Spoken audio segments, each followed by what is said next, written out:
Hallelujah, hallelujah. Bakozi ba Kenati TV ndabaramukije amahoro y'Imana ndiza ko muguwe neza cyane mu mwami Yesu Kristo. Reko baramutsa amahoro y'Imana nzima ndiza ko ndiho yashikaye kubazigama. Igihe tuko tubaganira twa Pastor Ciza abagarutse mu kiganiro cyitwa Imana yo buhungiro ndiza ko bushikara guheza yiwa cyane na kino kiganiro zina ry'imashika gwabwa icubahiro. Shima Imana ko inga yo twayirangije amahoro yatangwe indi inga amahoro kandi ndiza yuko ino inga nayo hari ibyiza byinshi Imana yateguye kera kugira ngo abana batugirega yemwe tubigenderemo. Hamwe n'ibyo dusenga Imana kugira ngo ushikare kwaniraho ibyigwa by'uyu munsi. Natamizina rya Kristo ndagushime kandi ndagukengurukiye uri Imana y'ubwiza uririho uzoraganje bere amashimu guhimbaza no gutazigwa n'ivya uri umwami w'abami. Ndagushimiye cyane ku bantu bose tugiye kugomeza kandi aho ino yinga ibidasanzwe reka ngo bizo kubazima kuzima bwabo ndaheza ino yinga ndaheza ubuzima bwabo ndaheza ingo zabo ndavuze ko ibidasanzwe bizokoreka ibintu byatunda byizeye mu izina rya Yesu amen. Bantu b'Imana bakundwa ba Kristo ndonge kuramutsa niza yuko uhoraho yashikaye kwazigama imitwaro itandukanye yishiwe kandi birasanzwe niza ko byashikaye gukoreka nawe atakira koreka ku buzima bwawe reka nongere nkuremeshe ndaguye ngo Imana ihindura ibihe irahari ntabwo yakwibagiye kandi niyaguhevye shikara uyizere kandi uyizigire utayikekeranya ko ni Imana igira neza ni Imana izi guhindura ibihe ni Imana izi guhoza amarira ni Imana izi gutabara ni Imana izi ukiza ni Imana itananirwa ukujya neza kose kuri ku Mana yacu remento zube ndiza yuko rero ibidasanzwe uyu munsi nawo bigiye gukoreka wewe wanije amatwi yawe kugira ngo tuganire ku ijambo ry'Imana. Imana yandugikaye ko tuganira kuno munsi muri bukakomiyinga irangiye twari twatanguye icigwa cyo tugira ngo uburongozi bw'Imana nico cigwa turimo n'ubu ngubu ndagomba none ngo dukomerezaho ngaho hama tubandanye shikari kwiga ukuntu turongorwa n'Imana kandi tugakora ibirenge byo twari gukora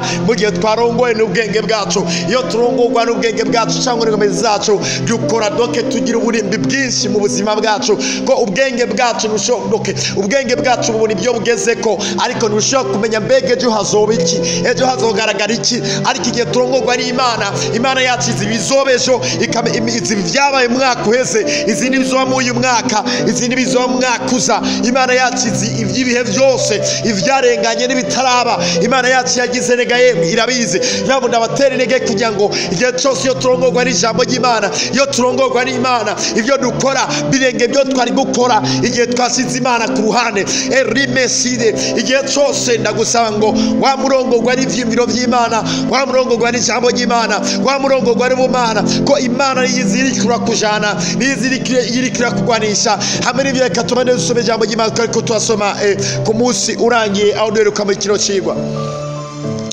twariko turiga ijambo ry'Imana usanga mu itanguriro igice cya 41 dusomye ku murongo wa 14 ndasubira kwasoma mu izina rya Kristo.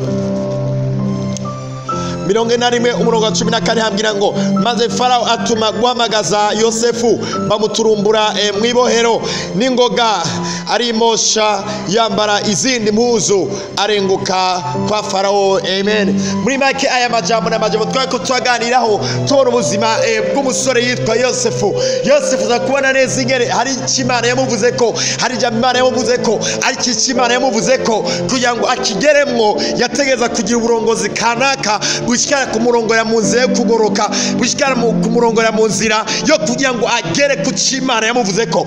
Nawe reka ngenda gukomereke ngo ndakugiye ngo hari Imana yakuvuze ko kandi hari Imana igomba kugaragaza hari by'Imana igomba gukora minosi ariko hari inzira kanaka ugomba gucamwo bene data ndabwire ngo mu kugira ngo ugere ku mugambi w'Imana hari n'igihe bikugora hari ugera ko byoroshe ariko hari n'igihe bimanza kukugora ukamanza guca mu nzira womenga sinzira Imana yahisemo kugucishamo ugaca mu ngorane ugaca mu mageragezwa ndetse n'icuzi zikakuvako abantu bakakuvuga utari ariko ugasanga n'uburongozi bw'Imana ugasanga aho nyeri kuraca n'Imana yagomba kuca. Rero mpamubera kunda kwabwira ngo igihe cyose urongorwa n'Imana niwitege kwa mubona ibintu bisa neza gusa. Hari nge Paulo yavuze ngo nagwanye intambara yo kwizera avuze ngo nagwanye intambara yo kwizera gisigura ngo hari Imana yagomba kwaca bwaho Imana yagomba kwaca byasaba ko gwari ntambara kanaka kugira ngo asike gucatuye Imana igirane imuhamagara. Nawe reka mbwire ngo hari igihe uca ahantu ugaca mu ngorane ugaca mazo bitandukanye ariko ugakomeza kumvira Imana. Mugereka mbwire ngo abantu ikuraca kubuzongo gwari Imana nyene aho niho hazima. Ndagutera intege ngo ntukateshuke, ndagutera intege ngo ntuhagarike kubandanya. Cha Imana igomba kuca, vuga ibyo Imana igomba kuvuga, kora ibyo Imana igomba gukora. Ntugakora ibishimisha abantu muga bidahuye n'ibyo Imana igomba, ntukavuga ibishimisha abantu muga bidahuye n'ibyo Imana igomba. Kora ibyo Imana igomba gukora, vuga ibyo Imana igomba kuvuga. Genda Imana ishaka kugenda, rimentaya nuja hariho hose kandi nukora ibyo aribyo byose kandi vuga ibyo aribyo byose, kubera hari ibyo Imana igomba kuvuga, kubera hari ibyo Imana igomba gukora, kubera hari ibyo Imana igomba kubamwo.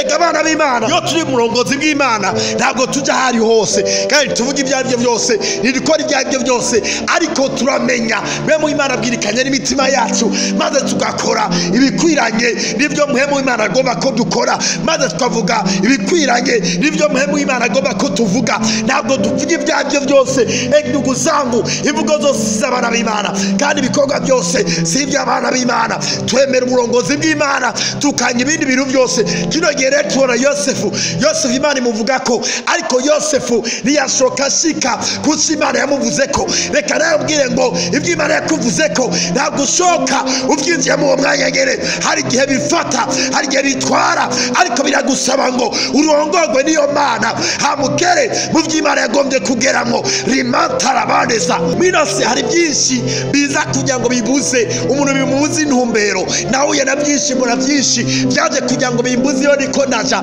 ariko numvira ijambo ry'Imana, ariko soma ibiri mu mutima w'Imana maze ndamenya ngo ibi nibibereye nibi. Nawe ndagutendege dugu yangu ndakugira ngo hari iby'Imana yaguteguye ko, hari iby'Imana yakuvuze ko, hari Imana ikura kujana, hari igomba kushika. Mugabo hari ibindi bintu bigomba kugushisha.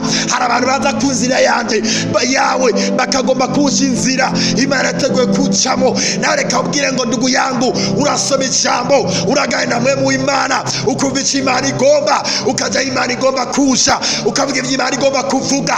Hari n'abagomba ngo ukora ibibanezereza, ariko uruze wigera ukora ikintu kugira ngo unezereze umuntu no munsi yo gushimira, ariko umenye ngo nta kintu na kimwe agufashije, nta nazo kuganisha, nta naho yo gushikana.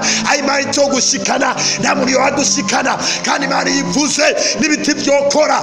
Imana ivuze nta utavugishwa, Imana ikose nta udakoreshwa. Nawe nduguye ngo nakubwira ngo umvira Imana, rongorwa n'Imana, rekana n'ubwenge bw'abantu, rekana n'ibyo abantu bashima, ariko ukora iby'Imana igomba gukora. Emera uburongozi bw'Imana naho bwogora, ariko emera uburongozi bw'Imana kubera Imana ikujana niho heza. Nduguyango arementaya ndabatenege ndugusango kugira ngo mushikare kurongorwa n'Imana maze mu ijambo ryayo kugira ngo mukore bihuye nabyo, nuko tuzohura ku munsi w'ejo tukagana kwino message nise uburongozi bw'Imana. Hari byinshi ntaragera ko mpamvu ndagutenege kugira ngo ushikare kuntiza amatwi, ushikare kuntiza uyu mwanya kugira ngo ushikare kwakira ijambo ry'Imana maze ushikare gufasha mu mademene yose atandukanye. Reka ngusengera Imana. Data mu izina rya Yesu ndagushimiye kandi ndagukengurukiye, ngushimiye igitondo cyiza waduhaye kugira ngo tuganire kwa abantu bawe mu izina rya Kristo. Ndadekaraye ngo umwese aherereye ibidasanzwe bikorera mu bako, ibitangaza n'utumiza biriko biragaragara mu buzima bwiwe. Ndadekaraye ngo uyu munsi ni mwiza ku buzima bwawe, ibyo ndabyo tuzabyizeye mu izina rya Yesu Kristo, amen. Mwarahezage rwose nshuti zanjye.